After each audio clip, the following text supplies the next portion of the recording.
Okay, good evening, everyone. I am Assemblymember Kevin Mullin, proud to be the Speaker Pro Tem of the California State Assembly. Thank you so much for joining us this evening. We are excited to have many of the key players working to support childcare efforts here in San Mateo County. Prior to the pandemic, access to quality childcare was already a persistent challenge, but the impact of COVID protocols and the shutting down of facilities have illuminated the importance of this sector in the lives of so many of our residents, not just here, but throughout the region and country. As someone who worked in childcare many years ago, many years ago now, when I was with the 4Cs, and now as a member of the Assembly and as a father, I am acutely aware of how important childcare services are for families, the economy, and most importantly, children themselves. A lack of quality childcare has an economic impact on families and a child's early learning skills during an extremely critical time in their personal development. For these reasons, I worked alongside my colleague, Assemblymember Kevin McCarty from the Sacramento area, to dedicate nearly $2 billion in last year's state budget surplus to bolster childcare across the state. And I'll be authoring legislation to facilitate the single integrated licensing option for child care centers. Tonight, we'll hear from a panel of experts working on the front line of this issue here in San Mateo County and at the state level. My staff will be monitoring the comment section on Facebook as we are going Facebook Live here, and my website, and they'll be transmitting questions to me, and we'll get to as many of those as we can. We'll do our best to answer as many as we can. If we don't get to all of them, you can always contact my office and we'll be happy to do a follow-up with you. So very quickly, tonight's panel features Kitty Lopez, a familiar face to many of us in the public arena. She's the Executive Director of First Five San Mateo County and the co-chair of Build Up San Mateo County. Christopher Markle, Executive Director of Head Start California. Thank you for being here, Christopher. Sarah Kinnahan, she's a coordinator with the Child Care Coordinating Council. Michelle Blakely, she is the Deputy Director of First Five San Mateo County. Great to see you, Michelle. And then last but not least, David Fleishman, he is the ED, the Executive Director of the 4Cs, the Child Care Coordinating Council of San Mateo County. Is it okay that I still call it the 4Cs, or is that old school? I guess I could get away with that, right? So, all right, I got the thumbs up on that. 4Cs, absolutely. Excellent. So there's a lot to talk about. We're going to get started with you, Kitty. If you can take the program to start here. The screen is all yours. Thank you, Assemblymember Mullin. I think to start us off, we wanted to just highlight the amazing coordination that exists in San Mateo County and talk about that a little bit. You know, it's really, as you know, Assemblymember Mullin, it's really part of the DNA in this county. And as I was thinking about this topic a little this morning, it's not only working together that I think we do so well, it's the pre-work, it's the thinking together about solutions and about just ideas that we do well in San Mateo County, even before we start delegating all the work to do. And that was just so present as we started this pandemic now a couple of years ago in the child care response team. And my colleagues on this call at this meeting were really the frontline folks in the child care response team. This is a group that met literally weekly. They just disbanded, I think, in December. They met weekly for about 18 months to talk about the needs of kids and families and providers in our community and what could we do. And that group was comprised of First Five, the 4Cs, the County Office of Education, Child Care Partnership Council, members of the San Mateo County Board of Supervisors, Build Up, Silicon Valley Community Foundation, Community Equity Collaborative. We worked alongside with our health system, our education system, even our event center staff delivered supplies that we had out to providers, over 7,000 items, over 300 providers, so that they could have emergency supplies that they needed. We were also, I'll just say with the generosity of our Board of Supervisors, able to distribute over $5 million of CARES funds to those providers. So I know that my colleagues will talk a little bit more about the specifics, but that's just one example of the kind of collaborative work that we do well in our county.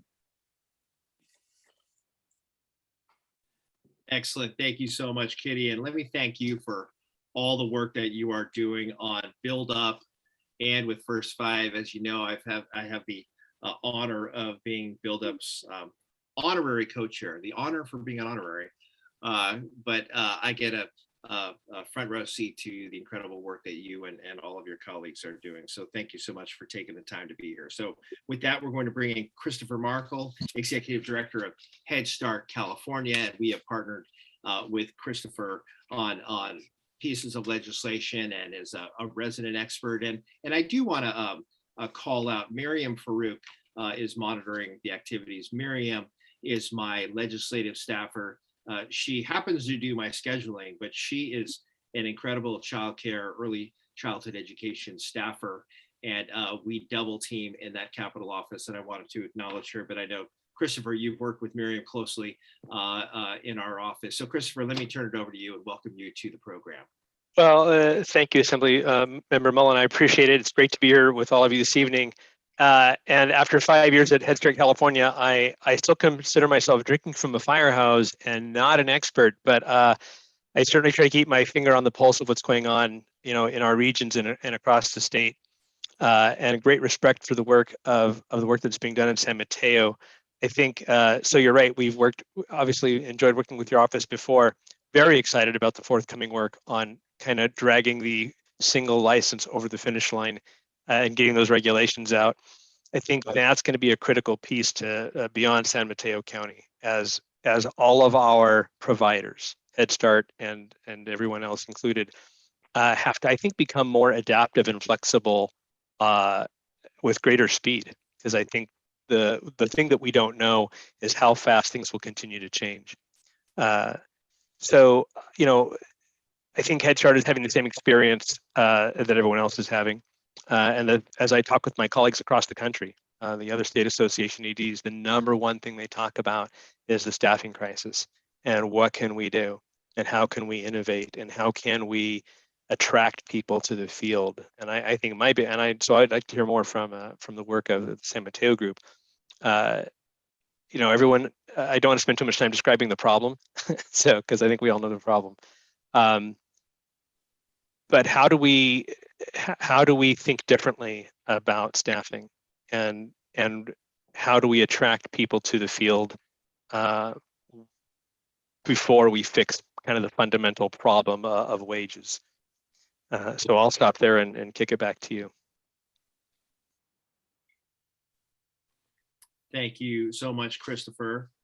And thank you again for your legislative advocacy work. I do want to bring, at this time, I want to bring Michelle Blakely in, who too has worked with our office extensively. Michelle, it's wonderful to see you. She works hard to provide leadership in every aspect of First Five's work on these issues. So Michelle, welcome to our program and looking forward to hearing your presentation. Great, thank you. I'm really excited to be here with my colleagues and my awesome leader, Kitty Lopez. I too am very interested in solutions, and I think that we demonstrate under several leadership of our colleagues' solutions. But I want in particular to really talk about, to highlight how the effect the pandemic has had on women. And I know that you can't pick up any newspaper, watch any program without reading it. But I think it's really important to really think about that, when we've had recessions in the past, women have really helped us to recover, and we really need to pay attention to that, both as our women in childcare and also as being part of the central workforce in general. And it's key to our economy to get women working, especially when half of the percentage of really across the nation, but even in San Mateo County, half of the working folks in this county are women. And so I think we can be really creative to think about how do we shore us up in terms of equity and our approach to make sure that we're contributing to, our gross, national product, goods and services, we need funding stream to support our children and families. And so we need to have a strong labor force to do that. And so women are important, and I'm just here to advocate and raise that voice along with all of my other colleagues, as well as to really talk about how COVID has impacted our families and what we can do to make sure that we create an environment that's fruitful and sustainable for them in the long term. So yeah, I'm excited to be here and have a conversation and just be an advocate and think about solutions as well. Wonderful. Thank you, Michelle. Great to see you. And with that, let me turn it over to Sarah Kinnahan. She's a coordinator with the 4Cs. Sarah, thank you for joining us tonight. Let me toss it over to you. Thank you so much for inviting me. I'm with the Child Care Partnership Council, and I'm sorry about that. How that's do I miss okay. that? Child Care, the We Child get Care them. Partnership Council. We get the councils confused. Great to see you. So I was going to talk a little bit about the economics of childcare and some of the relief funds that have been sustaining these businesses throughout the pandemic. So childcare for children under 12 in San Mateo County is a multi-million-dollar industry that served 40,000 children prior to the pandemic. However, despite its size and essential nature, our childcare system was fragile even before COVID hit, with providers operating on razor-thin margins. Figuring out how to finance and sustain the childcare sector in our county has required a collaborative approach, as Kitty talked about. And as the coordinator for our local Child Care Planning Council, I've worked to track the availability of financial assistance, get information out to the childcare community, and coordinate with key stakeholder organizations, especially through the Child Care Response Team. One of the things the response team did was a survey of childcare providers to find out how the pandemic has been impacting them. We found that providers are facing increased costs and lower revenue and enrollment. Providers reported that their enrollment is about 61% of pre-pandemic levels, and 45% of the survey respondents had 1 month or less of cash on hand. So these numbers speak to the fragility of many childcare businesses in our county. Pre-COVID-19, 4Cs had 935 childcare programs active in their referral database. About 6 months into the pandemic, less than 400 of these were open. We're now back up to around 700 open childcare programs, but we need to continue to reopen the rest. Local, state, and federal relief funds have been absolutely critical to getting childcare businesses through the pandemic. And I'd like to highlight two of the most significant: the San Mateo County Child Care Relief Fund and the Federal American Rescue Plan Act. So in 2020, the community rallied together to create the Child Care Relief Fund, which was administered by the Community Equity Collaborative and the San Mateo Credit Union. Our County Board of Supervisors allocated $4.5 million of their federal CARES dollars to the fund, and then an additional $829,000 was raised from private donors. And the fund was used to provide childcare providers with operating support grants. And they used funds to pay staff salaries, subsidize tuition for low-income workers, make health and safety improvements to their facilities, and purchase supplies. We're really hopeful that the county will again support childcare stabilization as they make decisions about the Federal American Rescue Plan, or ARPA, funds that will be coming to the county. And we're hoping for $1 million for family childcare expansion grants and $6 million for childcare stabilization grants. So a little bit more about ARPA. Congress passed this in 2021, and it's the largest round of funding specific to childcare, with over $3.7 billion coming to California. Of that, about $20 million will make it to San Mateo County this budget year to support childcare. The dollars are being used in a variety of ways, such as stipends, childcare programs, a long overdue increase to reimbursement rates for subsidized providers, facilities repair and renovation, an expansion of subsidized spaces, and a waiver of family fees. While we're grateful for the millions of dollars in state and federal funds that have come into our county for childcare, we know hundreds of millions more are needed to make sure every family who needs it can access it, that it's affordable for families, and that we pay good salaries good salaries to the dedicated childcare professionals. Many components of what we are hoping for the future are in Biden's Build Back Better plan. And so we are really hopeful that the childcare components can make it through Congress. So I'll leave it with that. Thank you so much, Sarah Kinnahan, Child Care Partnership Council. Great to see you. And I actually asked you this question in a previous meeting offline, but many of those closures were most of those family childcare centers, or were they homes, or were they the larger childcare center settings, or I assume a mix of both? Was it but predominantly felt by the FCCs out there? It was about half and half. So yeah, several dozen family childcare homes have permanently closed. And then what we're seeing is smaller centers that are closing, ones that have just a single site, maybe just a couple of classrooms, and maybe didn't have the financial resources and staffing resources to make it through an extended closure. Whereas larger centers that have more resources have been able to sustain. Yeah, they had the wherewithal. Well, we're certainly hoping the Build Back Better plan passes. It sounds like there's a chance that it either gets smaller or is broken up into, big chunks here. It's still a huge funding package that child care piece can actually see its way into one of maybe the smaller packages if it gets broken up. But we shall see what happens with that. But thank you so much, Sarah Kinnahan. And our last panelist, David Fleishman, Executive Director of the 4Cs.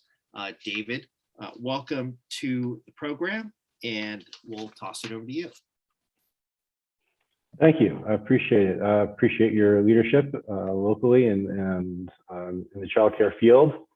It is an honor to be here. I have a few points to make about the workforce, but I want to start with the collaborative work that is done here, the way we do work, and the key to our success. So in addition to my esteemed colleagues here that we meet quite often, I just wanted to also say regarding workforce in particular, Heather Cleary of the Minister of Family Service, Dana Chung of the Community Equity Collaborative, as well as Heather Hopkins of the Community Equity Collaborative are just real leaders here in the county regarding workforce. I also want to mention the partnerships that we've had with the County Office of Education, Superintendent McGee and Allison Suzuki in terms of support for the early child care field and the collaboration and leadership and with supplies, as well as county health and the manager's office. It's really been quite incredible. To the workforce itself, the first point I want to make is that when we talk about the workforce in early childhood, we're really talking about individuals who are in center-based early care and education, family child care providers, Head Start providers, state-funded programs, and those in the private market. It's important to recognize the diversity of the field because it really affects the type of program you're in. Really can affect the funding that you're eligible, the opportunities that you're eligible for, how the system is supporting or not supporting you. For example, universal pre-K is coming down the pike, and that offers opportunities, as well as transitional kindergarten, but it also will offer barriers for some of the providers. We are, since the pandemic, facing a crisis level workforce shortage. We have brand new classrooms, beautiful brand new classrooms, sitting vacant because we do not have staff to care and educate children. From the start, the pandemic has been devastating to the child care programs and the child care workforce, even though they and we were deemed essential, and many never closed their doors. Of the 1,000 currently licensed programs, as was mentioned, about a third are not operating, and many have closed permanently. At one point, we had estimated our workforce to be somewhere between 4,000 and 5,000 individuals, including those working directly with kids, providing their care and education, as well as the specialists, the admin, other providers. So I wanted to just say a couple words about the vulnerability of the field, which has already been touched on, so I'll be brief. It really has, the pandemic has exacerbated the vulnerability issues of the field and has also exacerbated and brought to light many of the equity issues that are here in the field. Family childcare, majority of whom are women of color. The pandemic hit, we did a survey and found that they had approximately 2 weeks of cash on hand in average. No paid time off, obviously, and not able to absorb some of the debt nor take advantage of some of the opportunities that center-based care was able to do. So we are continuing to work together to support the field and to support providers. The operating grants that are being recommended for opera funding, we hope that there will be a significant percentage that will be devoted specifically to the workforce. To Christopher's earlier question, what do we do now? For now, I think unfortunately it is money to sustain, to attract and sustain an adequate workforce. Ultimately, we do need a better solution to the childcare field, the way it operates, or we will continue to be facing the same issues in a cyclical way. But I don't want to leave it on a downer, because there is a great deal of work going on. There is a great deal of partnership and advocacy. We have the support of our partners here, our leaders here, working with the Board of Supervisors, making use of every dollar that's coming into this county from wherever it's coming in to plan for how to support the children and families. So again, thank you very much, and look forward to further discussion and further work together. Hey, thank you, David. Thank you for your leadership. And really, all of you have hammered home the point on workforce issues. So we're going to open it up for Q&A. If folks have questions, feel free to post them online. My staff is tracking them and can feed them to me. But we did have some questions come in earlier. But while we're just on this workforce topic, is there an expectation that as we come out of the pandemic, that the workforce will sort of snap back to something that looks a little more like a pre-pandemic workforce? Or are we really dealing with a structural change in the workforce availability? And we really have a new equation that we're going to be dealing with going forward. And is the federal money going to be, do we believe, properly designated to really help with this question around workforce? And Michelle, I think you may want in on this. Let me go to you first on this. What does your gut tell you on where this goes from the workforce perspective? My gut and the reality is it's going to take a federal support, state support, and municipality support. On one of the surveys we did for one of the family childcare providers, for instance, the feedback was given around, business development and financial assistance. This provider, this business owner, had been displaced 4 times during COVID. And so I think it's challenging us to think about how are we supporting both wages and compensation for center-based and FCCs, as well as how do we create innovative new programs around real estate and land ownership, so these women of color who are business owners can be able to stay in the communities. They're serving the young infants and toddlers. They're in the most, all socioeconomic levels use family childcare. So I think we can be creative, and I think it's going to take multiple funding streams, and I think it's a public will. We've grown up to think, I think a lot of us were raised, this is my personal opinion, women tend to be the caretaker for both the young and the elderly. And we're taught these things, that we're supposed to be the primary person in their caretaking role. But I think we've got to compensate in a way that's much better and professionalize it. So I believe that we can do it. I think it's a public will to change. Not that it's going to be easy, but I feel that we have to, it's a critical time. It is not going to be the same as it was before. It's impossible. But I'm hopeful. I guess I'm a half glass, half full type person. Others that want to know that, I'm very intrigued by the reference on land and ownership and just the affordability crisis that everybody's dealing with on the peninsula, particularly acute when you've got the overhead of trying to run a small business like that. But others that want in on this question around workforce and sort of where we go from here. Christopher, you want in? Yeah, let me just piggyback on something Michelle said. So like you, we have hope that the preschool provisions of Build Back Better will somehow find its way through the Senate.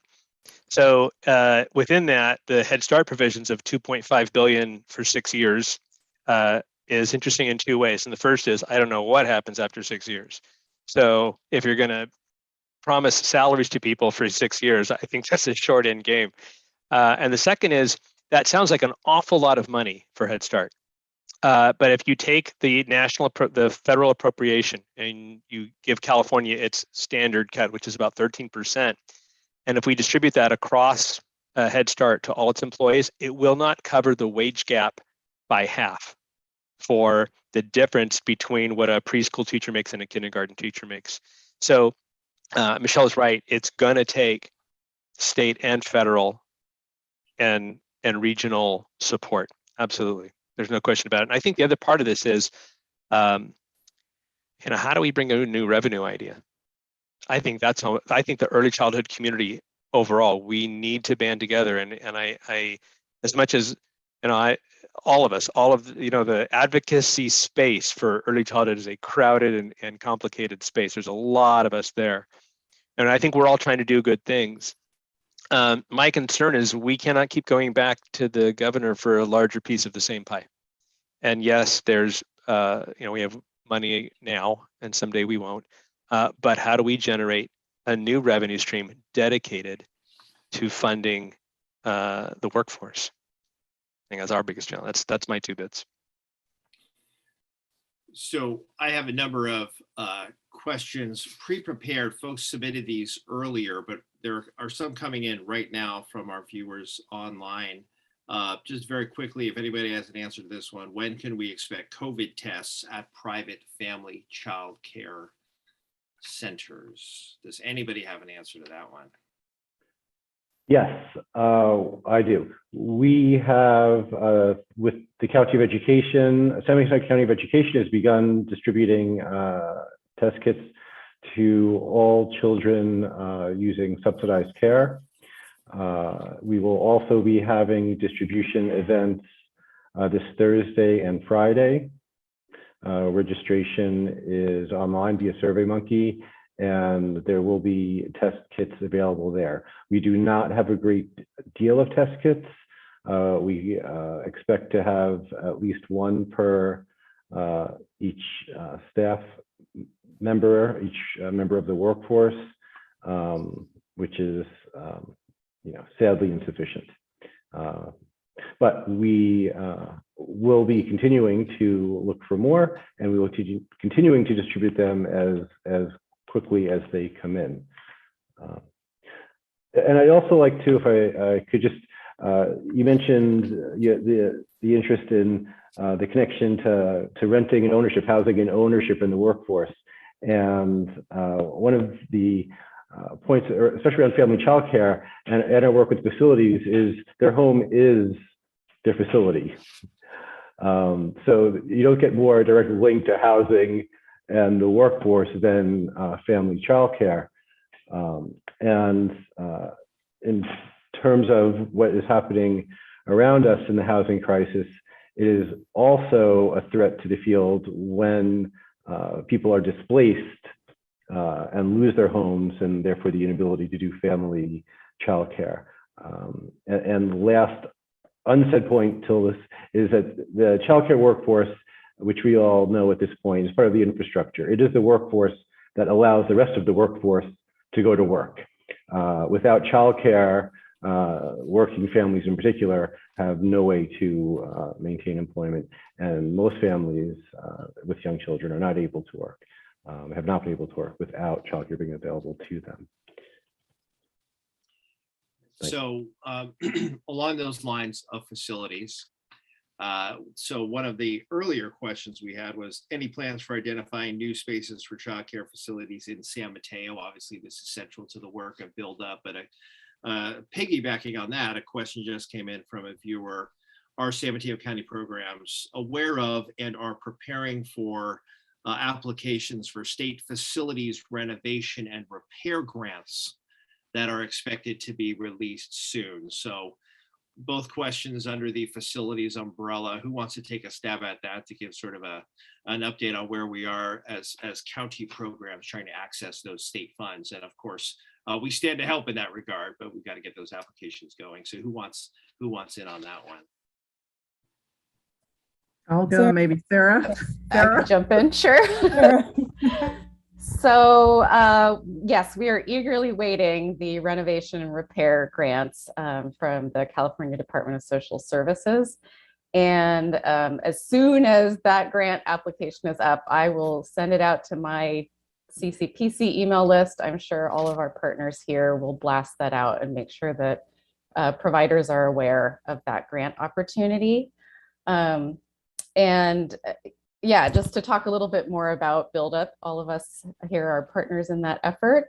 And so that is an initiative that is solely focused on childcare facilities, and the staff of Build Up, Christine Padilla in particular, the director, works with cities, developers, childcare operators to help make connections and help find those new spaces.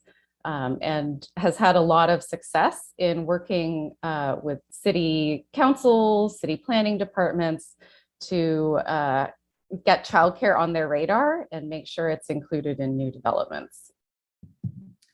I would just add that we continue to need to be advocates in San Mateo County, because we're looked at a county, I think, as having more of, and we have to really fight harder for a lot of these state grants and opportunities. That's just the reality, and we're going to go hard for it, but we also need to really work locally. So I'm hoping, I'm sure we'll get some of those grants, and just know that across the state, when you look at facilities and spaces and availability, there are more kids and more facilities that are needed in the southern part of the state.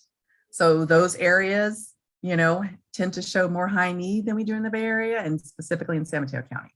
So our advocacy is even more important, just to make sure that we have multiple streams and multiple avenues, and a program initiative like Build Up is really important. That's been scaled to the state level and doing work nationally under Christine's leadership.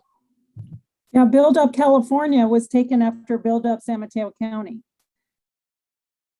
Right. So Kitty, just on that point, I mean, this is a statewide issue, but we really feel it acutely in this high cost area we have for ourselves. But, you know, it's kind of sort of interesting. You would think we would be even more competitive because of these affordability challenges we have. Yet, to Michelle's point, we are viewed as a somewhat wealthy county.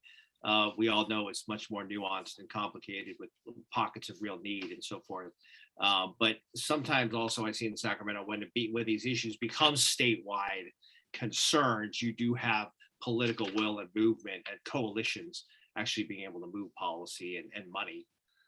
So we shall see where that goes. So a quick question about the permitting process, not to get too wonky here, but it is something that we've worked on. Well, the permitting process for converting existing unused commercial space into childcare, converting that unused space into childcare facilities, be simplified as well.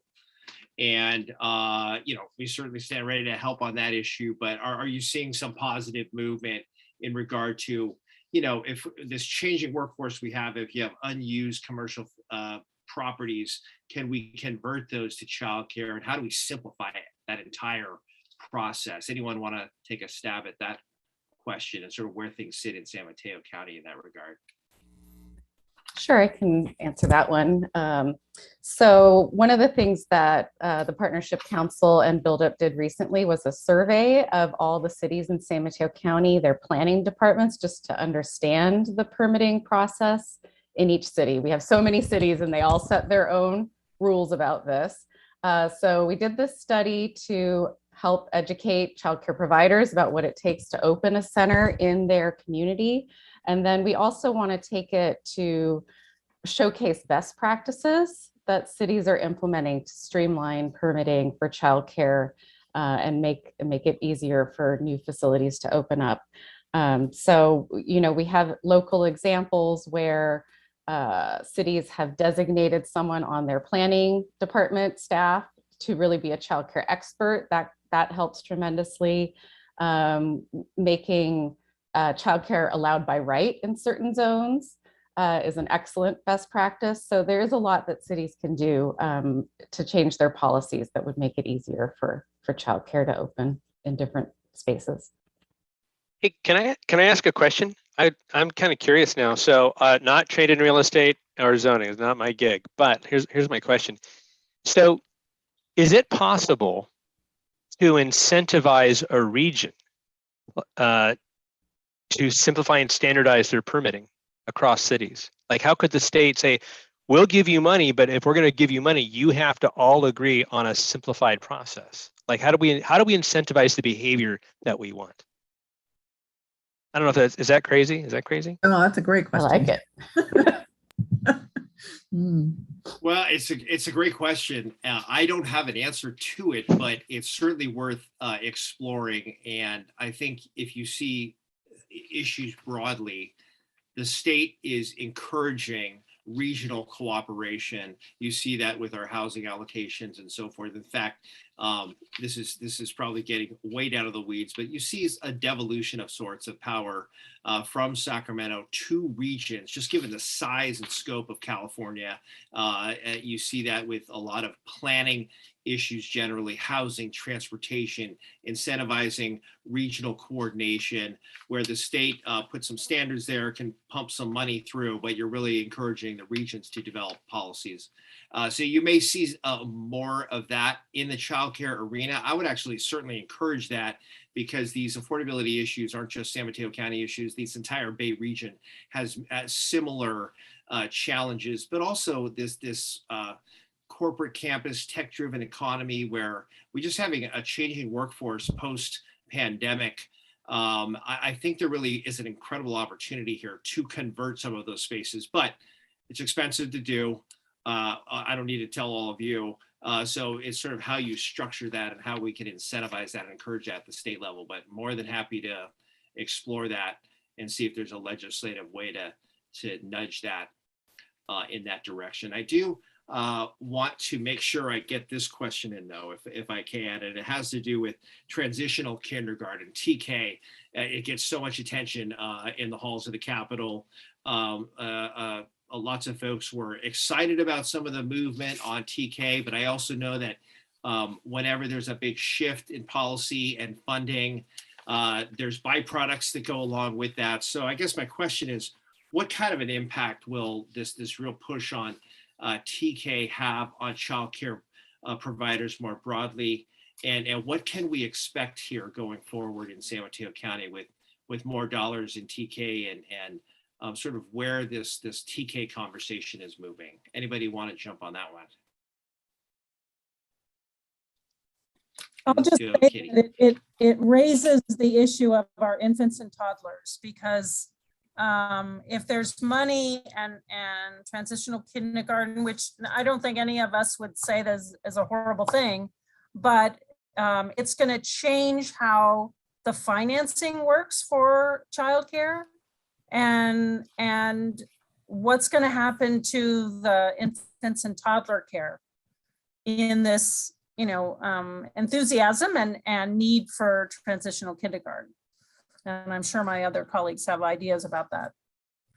Yeah, so in the Head Start world, I think 4-year-olds constitute 30 to 40% of all enrollment.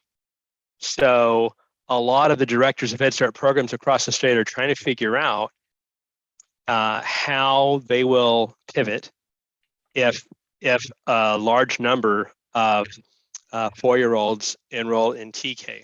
I think one of the, as Kitty said, as a concept, TK, I get it. It's not a bad thing. I think what's interesting is what was once a mixed delivery system for that age group, it now only LEAs are going to be able to provide TK programming. And I think so what it's done is shift the market share of 4-year-olds. And that's going to make it really difficult to build a business plan for a childcare center that has to serve younger children that just cost more. And they're going to have to raise rates. So I think that's the fear that we all have. In the Head Start world, you can convert those slots. My concern is for California that if you do that, you're going to be, in a couple of years, you're going to be serving a lot less children for the same amount of money. And when I think about Congress and how they're going to feel about that,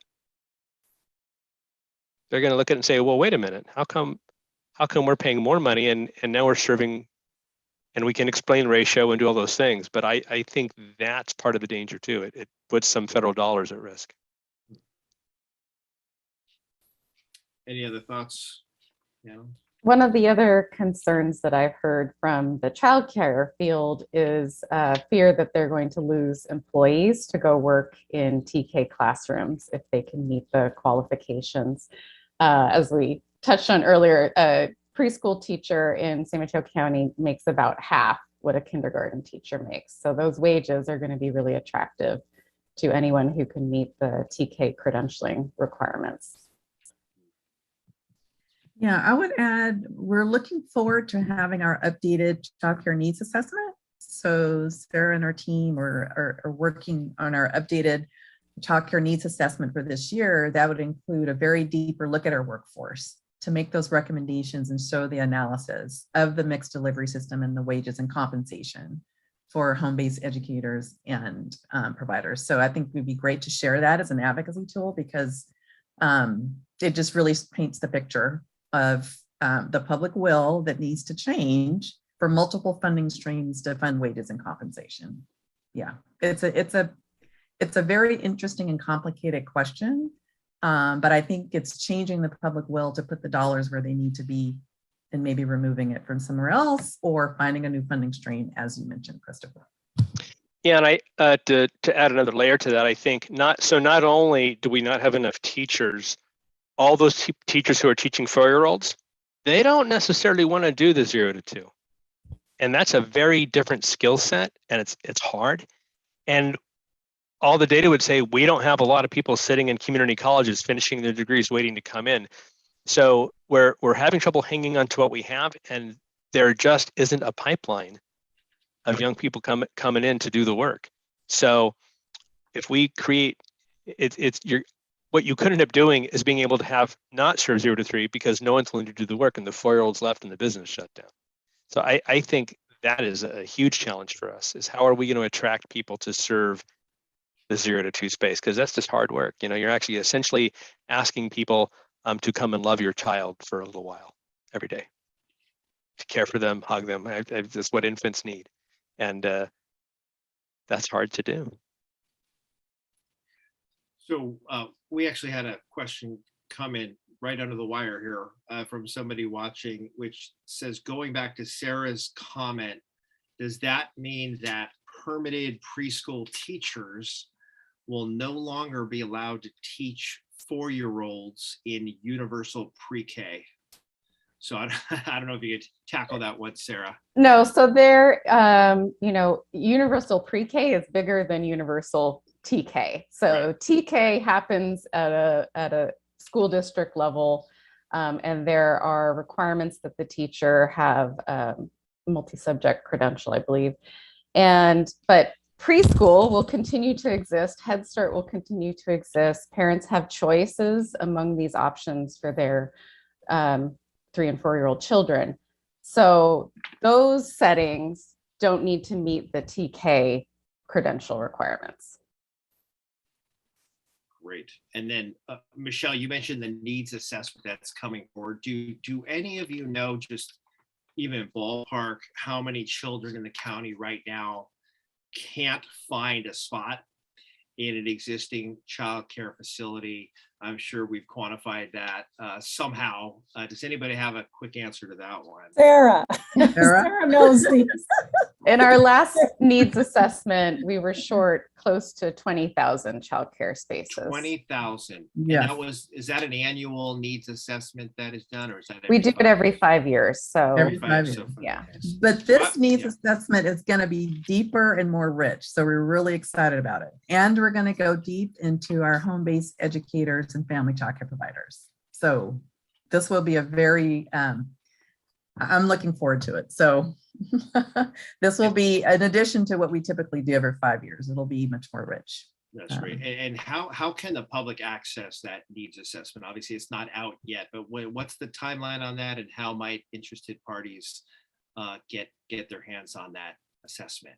It will be, so our 2017 report is on our website now, www.smcoe.org. And you could search the website to find the Child Care Needs Assessment. And that's where we'll post the updated one later this fall.